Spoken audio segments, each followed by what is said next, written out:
ჯვრის წერა ეს არის ადამიანებისგან გამოგონილი რაღაცა ფარსი, ასე ვთქვათ, რომელიც ხვდავს ადამიანის უფლება შეუყვარდეს იმდეჯერ, რამდენჯერაც სურს. ადამიანის ერთ-ერთი ღირსეული თვისება გახლავთ ერთგულება.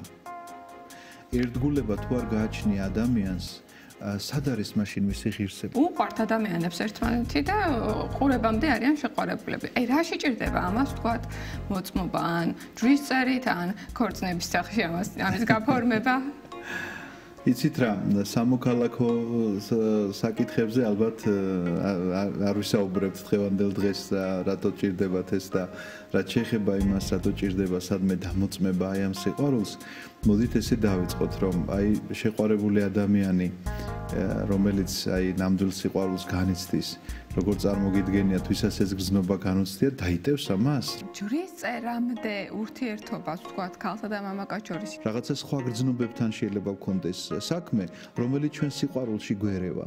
ეს გრძნობა შეიძლება ვნებით იყოს გამოწვეული. ინგრევა ოჯახები, ჯვარდაწერილი ოჯახებიც მათ შორის და გვსმენია ისიც, რომ მეორედ ვერ დავიწერთ ჯვარს, მაგრამ ამის პარალელურად დღეს უკვე აქტიურად არის რა ჯვრის აყრის ტრადიციაც დამკვიდრდა თითქოს. აი ამ დროს რა უნდა ქნას ვთქვათ ადამიანმა, რომელსაც თავის დროზე ეგონა რომ ძალიან უყვარდა, რომ მისი ბედის წერა იყო ეს ადამიანი, ასე ვთქვათ, რომელიც ღმერთმა გამოუგზავნა და მოხდა ისე, რომ დაინგრა ოჯახი.